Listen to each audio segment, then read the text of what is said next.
to Fashion Talks for Industry, a special series of Fashion Talks. I'm your host, Donna Bishop. In these episodes, I will be speaking with experts across all manner of professions who will offer their insights, tools, strategies that you can use in your business, whether you are an entrepreneur or an executive, a founder or a freelancer, whether you are just starting your career or have years of experience under your belt. Qasim, thank you so much for joining me today on Fashion Talks. I so appreciate you being here. My pleasure. So we are going to get into the topic of outside financing, something that is of interest, curiosity, intention for a lot of entrepreneurs and designers in the fashion community. Can you tell us a little bit about yourself and how you came to be an expert in this area? Sure. I have been in the business of investing for over 10 years now. And a common theme that runs through my experience is my focus on all things future of commerce, future of retail, future of brands. So I felt very fortunate to be able to deploy capital in platforms that have essentially changed the way that we engage in commerce, but also consumer brands that are telling really compelling stories to help consumers part ways rather with their hard-earned money to purchase really exciting products. Well, and we're going to get into that idea of the storytelling of the brand, I am sure. But before we kind of dig in, let's just bring everyone on the same page and do a little bit of VC outside investing 101. What exactly does it mean to a business when they bring in outside financing, and what are the various kinds that you think are the most relevant for our conversation today? Yeah, so there's I mean, the market's a bit changed in this particular moment in time that we find ourselves talking, but there's such an abundance of capital in general relative to, I'd say, maybe 20, 30 years ago, specifically for, different types of companies, including companies that are rethinking the future of retail or rethinking the future of brands. In terms of like tactically the different forms of capital that are out there, you've got, capital from family offices, right? Whether it's in the form of private equity or venture capital. The fund that I helped to run with my colleagues called Wittington Ventures, where a venture capital fund. We're set up as a completely independent GP, but a large proportion of our capital comes from a family office with very deep and defined roots in the retail industry. So you've got venture capital funds of all kinds that have focus areas in a whole bunch of different industries. You've got private equity firms. They've been very active in investing in CPG and consumer brands. A lot of them like to do roll-ups where they collect a different, set of companies or create a portfolio of brands in a specific category and essentially do some financial engineering and some restructuring to get economies of scale by way of constructing that portfolio. And then, there's friends and family. That's kind of where I should have started, maybe. The most rudimentary form of capital, just when you're about to get off the ground. And then there's crowdsourcing. There's a lot of new platforms out there now that help you get connected to specific accredited investors for specific industries. So all in all, I'd say there's just so many different kinds of capital. But the one that you hear the most about in the press that a lot of brands were able to garner and attract for their businesses is in the form of venture capital, at least in the last few years during the peak of the pandemic, but maybe not as much today. Well, and the motivation for friends and family investing in a business is very different. So I kind of want to park that because that's really an act of support and generosity. How would you define the goals of the financiers when it comes to investing in a business? Because it is not an act of altruism. They have specific goals that they are looking to fulfill as well. Absolutely. I think it's about making money, like it is for all investors. The difference with any form of private capital, so money that's going into a business that's not publicly listed or mature, where you can easily buy and sell shares in that business on a stock exchange. Investors are looking to invest in private businesses that they have a clear line of sight for towards a really big exit of some kind or liquidity event. But there's a lot of nuances that go into that decision-making process because investing in a private company of any kind is a highly illiquid investment, meaning, once you park that money in that business, you got to wait for some sort of liquidity event or some sort of dividend payout when there's enough cash flows, as an example, for you to be able to get that money back. And the reason I emphasize that is because it's a marriage for an investor like any other with management, where it's like, I need to believe in the market, I need to believe in the product, the future prospects of both of those things, their ability to compete against the competitors. But I also need to be able to deal with management for 7 to 10 years, which is the typical investment horizon for venture investment, as an example. So they want to make money, but they want to be able to do it with people that they think they can maintain a relationship with and provide help to, or have some sort of healthy rapport with, as everybody is collectively working towards a liquidity event for the business. Yeah, I've watched enough Dragon's Den and Shark Tank to be dangerous. So, what I hear you saying is it's as much about the who is at the helm of the business and how long do I foresee it being until I get my investment plus out. Exactly. So, how does a business know when they're ready for outside financing? Like, I'm an entrepreneur, maybe I've been in business for 1, 3, 5, 10 years. How do I know when my business is ready for an outside investor? Yep. So the fundamental thing about big money, especially, and by big I mean venture capital or later stage forms of private equity, but specifically venture capital. And we're talking the like tens of thousands to hundreds of thousands of Exactly. maybe even millions of dollars. Like we're talking big amounts. Oh yeah. I mean, even with venture capital during the height of VC activity in consumer brands, a couple years ago, there were multi-million dollar rounds being done. So in terms of venture capital, there's different stages to venture capital. I actually produced a video with Forbes a couple years ago. If the viewers were to go on Google and type in venture capital and go on YouTube, or the We'll basics. link it in the show notes. We'll put it there so people can click below and check it out. Perfect. But what that video is going to explain is what I'm about to say, which is that with venture capital, as an example, there are different stages of a business, and there's different rounds of financing that a business is able to do that is reflective of where they are in their journey. So you've got pre-seed rounds and seed rounds, which are very, very early stage venture capital rounds. Pre-seed being maybe you're just a founder with an idea and you're able to convince people with just a few slides to say, hey, I've got this incredible idea. I think you should back me, and I think I can build a really great business here.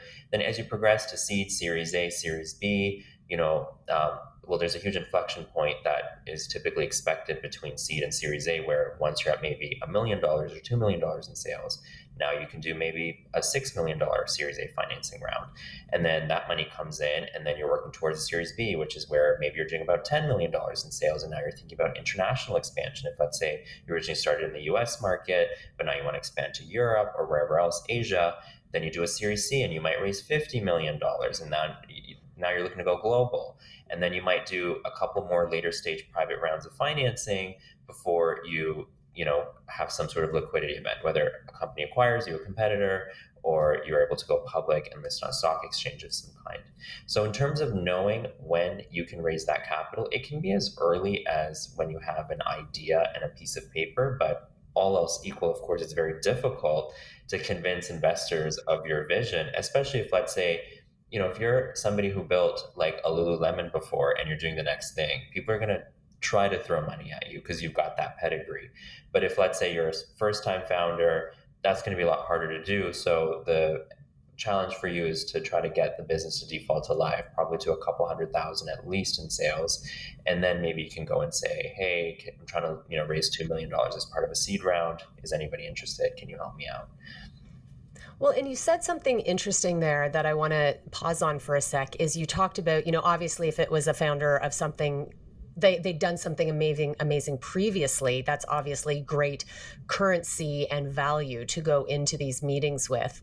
What are some of the things founders can be doing if they haven't already had, a huge win, to bolster confidence that people will want to back them? It's hard. I just want to call a spade, especially for founders in the consumer industries, and even within consumer, I'd say specifically for fashion and apparel, extremely, extremely tough. If you do look at the breakdown of capital that's been deployed in consumer largely over the last few years, including during the heyday and the advent of VC dollars going behind brands such as Allbirds and Casper and what have you. In the case of the Caspers and the Dollar Shave Clubs, we've seen tons of money go into consumer packaged goods companies. And those categories really lend themselves well to perhaps repeatability or some sort of a functional sale and like ease of scale. Whereas with a more accessory oriented brand such as Allbirds, or even something more fashion oriented, it's generally harder. I've seen less brands such as Allbirds get to like that size and scale at which Allbirds was able to with venture capital. But again, some brands have been able to find those categories and really do well. But I think all else equal, to know that you are ready to take it, or that you can like tell that story really really well. It really is a function of what you have to show for it. And in the earlier stages, like I mentioned, I know it's hard, especially if you have nothing as a business to show to a potential investor. But this is where you matter as a founder. So now you have to invest in your story. You need to invest in telling people, I've been in fashion for this many years, I know what I'm talking about, and link to whatever you can in your pitch that helps to add credibility to your brand and to your ability to have, the opportunity to create something really meaningful. And if, let's say, you're a bit further along, I think what could be a bit more powerful is just leaning into your ability to like tap into a network, for example. So if, let's say, you're able to bootstrap something for a very short period of time, get as much help as you can from your community and like your city, local programs, whether it's government programs, like there's tons for fashion entrepreneurs as an example. Let's say you're able to bootstrap that together, whatever. Maybe while you're doing that and you weren't able to get capital, I think what you should be doing is trying to network with as many powerful people as you can in the industry and building a personal rapport. And that goes back to my original point too about investors want to invest in people that they like. It's a relationship business. People give people money. So I think you have to really lean into your ability to cultivate a really strong network of folks that can vouch for you if they're not the ones writing the check, or at least have proximity to the people that can write those checks. It just helps to add far more qualification to your pitch, to your credibility when it is when the time does come when you're in that boardroom asking for that money. So I hear two important things there. It's the network, who you know, and it's the pitch. So let's parse them out and talk about them individually a little bit. For people who are living in, cities, Toronto, Vancouver, Montreal, Calgary, St. John's, Halifax, how do they, like, the network in larger urban centers is very different than as you reduce the population of your community down. So what's your advice or your strategies about how to go out and foster that network? Like, I can hear some people going, I don't know anyone in finance. Like, how do I even find these people? Like, what are some of your best practices for just starting and finding your network? Well, I think if you're in fashion, and you may know some people in fashion who can help you to get connected to even more powerful people in fashion, more likely than not, those powerful people have already had to raise capital before. They already have really strong networks. So if you can build a rapport with them, and even, and I guess now this conversation has gone in the direction of like very early stage, like if you're in the beginning stages of the business, because at that point you don't have numbers and dollars to show for it. Later on, like your pitch is going to be very much centered around what have you done? Like what is your retail strategy, your distribution, your revenue, whatever. But in the earlier stages, yeah, I think in terms of the network, like talk to people in fashion that are powerful, that might have done it before, and have a really amazing network of people that they can tap into. In terms of getting in front of investors, it's an art to be able to do a cold pitch really well, or reach out to somebody and convince them to spend time with you. The way to go about it isn't to ask the person of their time to give you something. I think you should be thinking about what can you do for other people. I think that's just a general skill for life, for success, is like, if you want to attract people and you want them to be working with you in some capacity, you don't start with like, what can I ask them for? It's what can I do for them? And so with me, for example, in the past, I've had young entrepreneurs in fashion and retail reach out to me just saying, I want to, I have this really crazy idea. This is my plan. I'd love just like 15 minutes of your time on a call to run it by you because I think it could be really interesting for you in this way. So not only have they thought about how it could be relevant for me, but they packaged it in a very compelling way that I'm like, okay, what a 15-minute call, like, let's give it a shot. And persistence is really key. Somebody like me, my inbox is always exploding. It's really frustrating because I want to be able to respond to every founder, but there's an art to it. And I think through iterating and trying different messaging, you can eventually get in front of the right people. But for me, I'd say first and foremost, network all the way to the top with people in fashion because they're going to know those people. And then all the industries that are sort of spanning the boundaries of fashion and capital and maybe other industries, media, because a lot of these investors, if they invest in media, they're likely to invest in fashion too. Well, and I think it's about starting somewhere. Like, don't try and say the first time I meet someone, it has to be the right person for my business. You never know who knows who and how to connect. So just go in with open authenticness, with polite persistence, and it's like a snowball, right? Like it's that cliche of, one person knows another who knows another who knows another. Maybe it's your local business improvement association because you have a storefront. Maybe it's a local, chamber of commerce. Like you never know where you will meet people, but just to go somewhere where you will know where you don't know people, so you'll be sure to meet new people. Absolutely. I completely agree. And I think that goes across almost whatever stage of fundraising you're in, whether you are an early founder or even as you are maybe more of a smaller mid-sized organization that has more under your belt. The value of expanding your network and looking beyond your own relationship borders holds immense promise for whatever your goals are. Absolutely. Absolutely. I mean, that just goes without saying. Um, And also, I think there's something to be said about serendipity in all of this. Like, my career sort of came together through the most bizarre random encounters with people from all sorts of industries and backgrounds. And so, I think if there's ever an opportunity for an entrepreneur early on in their journeys to lean into learning from somebody that scaled the business in an entirely different industry, take that opportunity too. Don't be blind to that because there's a lot of common threads between scaling a business, regardless of whether one business is in industry A and you're in industry B. So lean into the serendipity of it all as well. And you kind of just let things go from there. I totally agree with you. One thing that doesn't have too much serendipity to it is when you construct your pitch. So let's talk about that a little bit because that is a very important, kind of living document for entrepreneurs, founders to have. What makes a great pitch? Or maybe even let's back it up a little bit. Like when we say the pitch, what do we mean by that? What is this thing, the pitch, that gets tossed around a lot?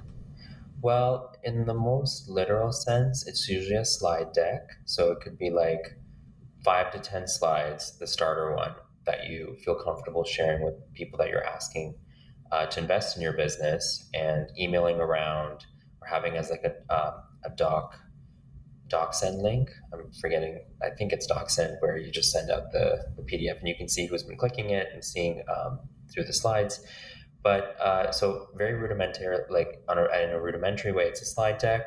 But then more than that, I think it could be a pitch at a competition. It could be you telling a story in a totally serendipitous encounter at a conference where you happen to run into an investor. So I think you need to just be ready to tell the story of your business in really in a compelling form through a slide deck, but also through a rehearsed, maybe 1 minute elevator pitch if you find yourself in a situation or in the company of somebody that could really move the needle for you. But you need to be able to convince them and just know exactly what you're talking about. So it's oral, it's written, it can come in many different forms. It could be an email, right? A written up email.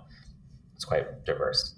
If you had to break it down into components, what are kind of like the key elements of this pitch? Like, is it like we keep talking about the story? Like, is there a narrative? Are there numbers? What are the pieces that go into this pitch, no matter what stage you're at in your business? Yeah. So if you Google on just like venture capital pitch deck or like startup pitch deck for brands even or fashion pitch deck, you're going to run into so many examples. The best ones I find, and again, leaning into inspiration from other industries, I think if you Google Airbnb's Y Combinator pitch deck from however many years ago, it's so simple, it's so short. There's a website actually that has the pitch decks of all the top tech companies ever from Oh, their I love this. and you go in there and you look at it, it's just like first slide, you've got your logo. Second slide, problem in one line. The third slide, solution in one line. Fourth slide, how are we doing this? Fifth slide, what's our business model? Meaning, how do we make money? Sixth slide, who's the competition and how are we different from that competition? Seventh slide, what are the risks? We are not stupid. We know there are risks to even what we're doing, but we're thinking about them, call them out, right? So there's a structure, and there's so many examples of that. I think simplicity is so key because it helps you to force yourself about thinking about your business from first principles, right? So it helps to clear your mind too. I really encourage people when you put that pitch deck together, it's really an exercise for you first before it is meant to serve the purpose for which it was created, and lean into simplicity and follow examples of other very venerable brands and companies, and that's it. Like, it doesn't really have to be more complicated than that. Do you have any favorite pitches, not ones that you've even heard necessarily, but ones that are just kind of out in the zeitgeist where you're like, oh, like they did something that really nailed it? Like you mentioned the Airbnb one, but are there any other pitches in the consumer goods realm that you kind of can reflect on and go, that one's worth looking up? Like that was really, they had it going on. Yeah, I mean, if you look at some of the early pitch decks of, you know, brands, I'll give Canadian examples, just why not tout our own sort of companies. But like, I've seen early pitch decks for brands such as Majuri, and I've seen early pitch decks for brands such as SheerTex. And I think what they did really well is just lean so heavily into knowing how they can scale with capital, and how they know they're leaning into a category that has tons of white space in it that lends itself to a significant influx of capital, so that I think they can capture significant market share very, very quickly. So those are examples of like a few Canadian brands. In terms of like consumer companies that have raised in the US, like the early pitch decks of the likes of, Casper and Away and all of them, like they're really strong pitch decks. I think ultimately the dynamics of the market shifted where it just became very hard for them to be like, we can talk about it if we have enough time today. Maybe that's a different session around why venture capitalists have pulled back from investing in consumer brands. But Mm-hmm. at the time when there was still that arbitrage opportunity where brands were raising tons of money to buy out Facebook and Google ads because they weren't as expensive and there wasn't as much competition for keywords, and it was like, I can spend $2 on ads that from all this money I raised from a VC, and I know I'll get $5 in lifetime value from the customer. You scale and grow the business through that arbitrage, right? And through that delta. But as that sort of has shifted, I think it is harder to tell the pitch now purely from like an arbitrage standpoint, because a lot of Mm-hmm. brands before it would be like, this is how we make money. Our CAC is so low, our LTV is really high. Nowadays, I think what could make a compelling pitch, like I love brands that lean into celebrity, right? Like when you look at, I don't know what sort of private capital has gone into brands such as, Kylie in the early days, or Fenty, who are the people that got to invest in those businesses. But I think those pitch decks were probably really compelling by virtue of their proximity to somebody of such significant influence and power, and how they were able to, scale that brand. And so I think today it is becoming harder and harder to tell the story through a deck because there is a lot of noise in the market. It is harder to break out and scale, but this is where you really need to lean into novelty. And novelty can come in the form of, like I just said, maybe attachment to a really big name of some kind that you can, farm their community for sales and followers and customers. Or it could come with like extremely novel concepts, like a net new way of doing something. For me, in our portfolio, for like a retail example, I invested in a corner store retailer called Foxtrot. It's based in the US. It's Starbucks meets Pret a Manger meets, a grocery shop. It's a completely different take on the corner store, and nobody was really doing it that way. So I was like, okay, like let's give this a shot. Even in like coffee shops, I know it's not like fashion related, but like over the last few years, you've seen some really cool coffee shop brands like get to 20, 30 locations and get bought out by Nestle for like close to $1 billion because they were just doing coffee in a slightly different way. But the pressure is really on you to show okay, I'm doing this differently, but also show the metrics to traction to suggest that I'm really onto something. I'm seeing the pull from the market. So anytime you lean into novelty, obviously some people love that, investors, and they're going to want to lean into it and they're going to want to take those risks. Most of them will be skeptical. So you have to do extra work just to show a few proof points around why your big crazy idea is actually going to work. Well, and what I'm hearing you say is it's not just about your product. It's not just about the commodity. You need to be taking a look at like what's happening in the world around you to validate why your commodity or your concept or the concept of your commodity, like I'm sure Allbirds has a great kind of Yeah. twist that way. Why is it unique in the marketplace? So it's about being aware of what's happening in the world. And, we keep tossing around we're talking about the market, this elusive market, Qasim. It's like the cloud, the market, these things that kind of have an identity on their own. When we're talking about the market for people who aren't, maybe, financially savvy, can you just sort of say, what the market is and why it impacts outside financing? Like, why does the market matter when it comes to founders, entrepreneurs looking for money? Yeah. Well, I mean, I think there's, gosh, it's a very complex answer, but if I had to really distill it down to the most, simple concepts, first and foremost, investors can have herd mentality like any other group of people, right? So sometimes like, something becomes hot and then everybody just wants to chase it. Like when there was that arbitrage opportunity with paid advertising 5, 6 years ago by way of Google and Facebook and whatnot. This is when the brands, the likes of Away and Casper, they were really starting to expand. Um, People saw an opportunity for these brands to grow really quickly, and so everybody started to throw money into them, and so there was a bit of a herd mentality there. But when they started to see, oh, okay, well, D2C can only get you far, there were a few brands that then started to do retail really well. Like then Allbirds like started to open stores, and a lot of brands died because they couldn't do retail well, but the ones that did retail well survived. And so now investors were like, okay, well, when we want to invest in D2C brands, we also have to invest in entrepreneurs that know how to do retail really well when they get to that point. So that was a new learning, right?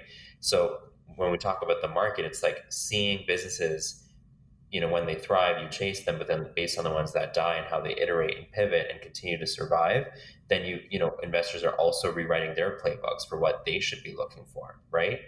Um, but systematically, like things can change. Like when so many brands started to get launched, and like 5, 6 years ago, that's when Shopify was really starting to go, and tons of people were really starting to launch businesses on Shopify. And that whole trend reached like peak euphoria during the pandemic because everybody had a side hustle going on and everybody was creating a store. The problem was now there's such a flood of brands that are all trying to scale and hack growth in exactly the same way. Ad inventory has gone through the roof. CACs have gone through the roof. CAC meaning cost of acquisitions. The arbitrage opportunity is less and less. And so when investors started to see like, oh gosh, like it's not the case anymore where I can give $5 million to a brand and know they can buy a bunch of ads and then scale, like they can't do that profitably anymore, then it was like, okay, we're going to stop investing in this space now. And the brands that survived were the ones that were profitable, or the ones that were able to do something interesting like leaning into celebrity or like organic communities that didn't require significant marketing expenditures for customer acquisition. So the market, it's like understanding what's happening around you. Investors are doing the same thing, and then they're rewriting the playbook around how they want to deploy capital based on how the market is changing around them. And then more pragmatically, like we're in a high interest rate environment right now, like there's so many implications on businesses because of that. There's just a whole bunch of systematic factors that can affect your ability to raise capital. But in the case of brands specifically, I think it's largely been done through studying what works well in the field, and then based on what doesn't work well, investors have pulled back accordingly. I'm sure we could have a whole, 2-hour conversation just around that in general. But I think that is a great, kind of bird's eye view for people. And if they want to dig into it more, maybe we'll put a couple of links in the show notes of, I know you've done some great writing and some other places where people could get a bit more information. The final thing I want us to kind of talk about is, there's the meeting, there's the pitch, but then there's the whole fundraising process in general. what, from a really like kind of pulled back macro point of view, what are the expectations that founders and entrepreneurs should have as they go into this fundraising process with a private equity firm or a fund? What should they be prepared to answer, and what is the expectation for, kind of ownership, or it could be equity, it could be debt? What are the things they should know about as they start to accept or consider accepting outside financing? I think the first thing is to really understand each asset class very, very clearly. Like, what does it entail? Whether, debt being different, venture is different, private equity is different, growth equity is different. Growth equity is more big checks, but without trying to own majority stakes as they do in private equity, and like levering up companies and doing financial engineering and all that kind of stuff to generate a return as private equity investors. But the first thing I think is having the ability to just understand, at least at a somewhat basic level or intermediate level, what each of these asset classes entail. And there's so many resources online to be able to do that. Next step is to talk to people, find one or two people, depending on the asset class that you're seeking, um, and asking them, like, what was your experience like? What worked well? What didn't work well? And you should talk to founders that were successful having raised money and founders who failed having raised money, because they're going to have very different things that they're going to tell you. A lot of the times when things are on the up and up, the clauses that can sometimes be hidden in contracts between you and the investor, they never need to be summoned, right? But if things go south, a lot of founders, I've spoken to would say, oh gosh, like I will never agree to that again, or my investor screwed me over, like it's just not fair, I would do this differently in the future. So talk to people as well. At a very basic level, when it comes to venture capital specifically, like I'll just go into detail for this one for the benefit of the audience, but the process typically works where you get introduced to a fund and you might have some back and forth with a team member. And then if there's interest from that team member through that conversation, which would likely entail you presenting a pitch deck of some kind, then they would invite you to do some due diligence, might ask you to open a data room. A data room is something that you would have all your files in, your pitch deck, your financials, your legal contracts with suppliers, everything, to just share with an investor when they're ready to get to that second stage of due diligence with you. Again, you can go on Google and search up data room, what should you have in there, tons of resources around that. And then that whole process kicks off a song and dance between you and the investor around them really getting a grasp on their business, introducing you to other members of the investment committee so that their colleagues can ask you questions. And then they're going to run their process to understand, do we want to write this business a term sheet? The term sheet is the document that governs the amount of capital that you're receiving from the investor at which terms, which includes valuation. And depending on how much money you're getting and the valuation at which you're getting that money, that's going to dictate what percentage ownership this investor is now going to have in your business. It articulates the class of shares that they get in the business. There's preferred shares, common shares.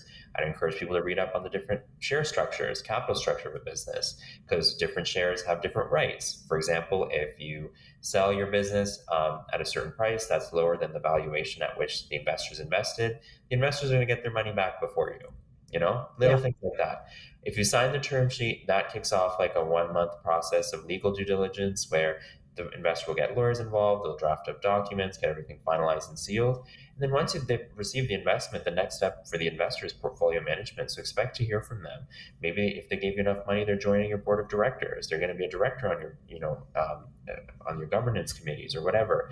So this whole process, all in all, from having an initial pitch to getting money, can take anywhere from sometimes a day or two if you're in the valley and it's a hot company. And some of these funds out down there, they'll do that in like a day and they'll get on a plane. There's a lot of stories, but that rarely ever happens. That's like if Elon Musk is launching a new business, there's like Yeah. new funds competing. It can take a few weeks if it's an early stage fund that's in the business of investing in 100 startups a year at small checks. They don't need to do that much diligence. Or it could be like upwards of 2 to 3 months if you're raising a couple 100,000 to a couple million from an institutional investor that has a very formal due diligence process. And then once that couple month process is over, then it's just like a lifetime of working with the investor, unless they get bought out, of course. But those are some of the steps, tons of resources on Google. So I'd encourage people to go and check those out. Qasim, before we wrap up, I'm just curious, as a man who has his finger on the pulse of what's going on in the markets and whatnot, what are you seeing from a fashion commodities brands point of view that you think is really interesting or really exciting or really unique to this particular moment in time? I think coming out of the pandemic, there was a renewed interest in really exciting physical experiences. So I think there's some brands that have just done really like a great job of activation for the communities that they serve. And in Canada, again, I'm thinking of the likes of Essence. I think just Essence gets experience right just so well. And then on the technology side, again, it's not really relevant for fashion entrepreneurs, but it is in the sense that it's just becoming easier and easier to launch and scale a brand. You don't have to go it alone. There are so many platforms now that are trying to help you find suppliers more quickly. Or if you're in beauty, there's so many platforms that are helping you to formulate more quickly. It's important, even if you're on the product side of things, to really understand what's happening on the technology side, because these are all hacks that can help you with your business. With ChatGPT, if you've got an idea, you can rely on ChatGPT to come up with the product messaging based on a picture you upload that can convince people. So now you don't need a content marketing team. You could have like AI do conversational commerce for you on your website and do support, so that now you have to hire one less person to take care of returns or whatever. You can totally hack that technically so that there's less and less pressure on you. So in terms of trends, I think I'm really leaning into people that do physical retail experiences really well in addition to online, because the pendulum swung right back to how it was just before the pandemic.